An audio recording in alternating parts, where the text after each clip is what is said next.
तो ये 2023 वाला क्वेश्चन है, ठीक है। इसमें भी आपको 5 क्वेश्चन सिर्फ लिखने हैं, तो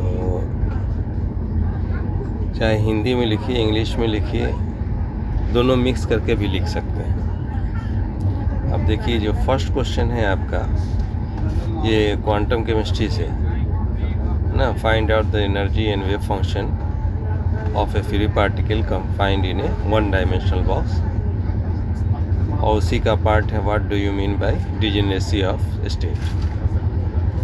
तो ये क्वेश्चन तो पूछ दिया है, तो आप पोस्टुलेट जो है, पोस्टुलेट ऑफ क्वांटम केमिस्ट्री, ये इम्पोर्टेंस बचा हुआ है, तो पोस्टुलेट पूरा जितना है उसको पढ़ जाइए।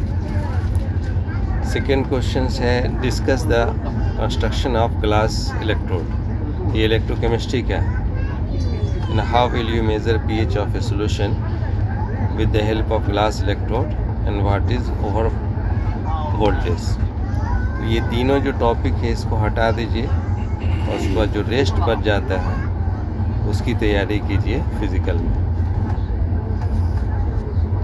ये थर्ड वाला जो है discuss the selections rule for the IR spectroscopy, define force constant and give its units, and explain why the molecule H2O and CO2 both are the triatomic but give different number of modes of vibration.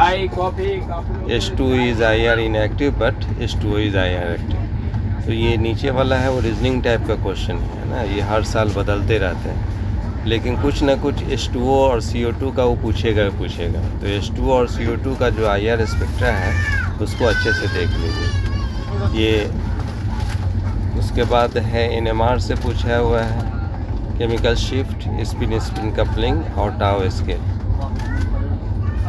उसी तरह है fourth का B जो है how will you distinguish CH3 CH2 CH2, and ये तीनों compound जो है on the basis of PMR spectroscopy. ये भी रीजनिंग टाइप का है स्पेक्ट्रोस्कोपी से। तो स्पेक्ट्रोस्कोपी का क्वेश्चंस करने के लिए आपको बहुत थोरोली पढ़ना पड़ेगा, है ना।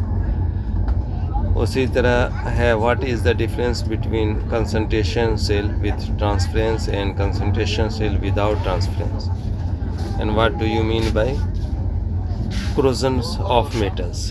तो ये जो दोनों क्वेश्चंस है आपका फिर इलेक्ट्रोकेमिस्ट्री से है।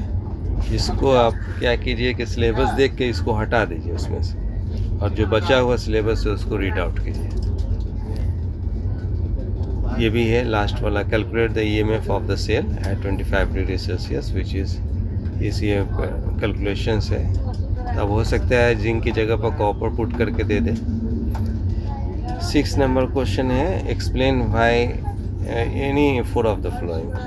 अब इसमें है क्वांटम केमिस्ट्री से eigen value, eigen function, orthogonality of the wave function, azimuthal quantum number, Hamiltonian operator, shape of D orbital and radial probability distribution function. तो इस तरह का क्वेश्चन आपको मिलेगा शॉर्ट टाइप का, तो उसके लिए सभी टॉपिक्स पढ़ना पड़ेगा। तो ये आधा तो क्वेश्चन पूछ दिया है क्वांटम से, फर्स्ट क्वेश्चन और 6 क्वांटम से ही है। उसके बाद है आपका फोटोकेमिस्ट्री से what is Franck Condon principle, 5 number का पूछा, and which among the following transitions not given by the alkene and Y. ये जो है ट्रांजिशन, जैसे सिग्मा स्टार जो है अल्कीन नहीं देता है, पाई स्टार देता है, N2 pi sigma star alkyne नहीं देता है, N2 पाई स्टार भी अल्कीन नहीं देता है। Describe the principle involve in ESR spectroscopy. तो इस बार ESR स्पेक्ट्रोस्कोपी से देखिएगा मिथाइल रेडिकल और इथाइल रेडिकल का स्पेक्ट्रा खींच के जाइएगा। और 8वां the state and explain Nernst heat theorem, Nernst से है क्वेश्चन आपका, and derive the law of mass action. तो ये तीनों क्वेश्चंस को हटा सिलेबस से देख लीजिए, और उसको भी हटाकर जो रेस्ट है सिलेबस उसको पढ़िए। 9 में है drive Maxwell law of distribution of velocity of gases molecules and what is steady state approximation, kinetics का है। और लास्ट वाला जो क्वेश्चन है 10th में व्हाट इज जैबलोंस्की डायग्राम, फोटोकेमिस्ट्री से फ्लोरेसेंस फास्फोरेसेंस है। तो अब जो है फोटोकेमिस्ट्री में सबसे इम्पॉर्टेंट क्वेश्चन अभी बाकी है, वो मैकेनिज़्म ऑफ HBr वाला Br2 और Cl2 के साथ जो रिएक्शंस होती है वो वाला क्वेश्चंस बहुत इम्पोर्टेंट है, तो उसको कर लीजिए।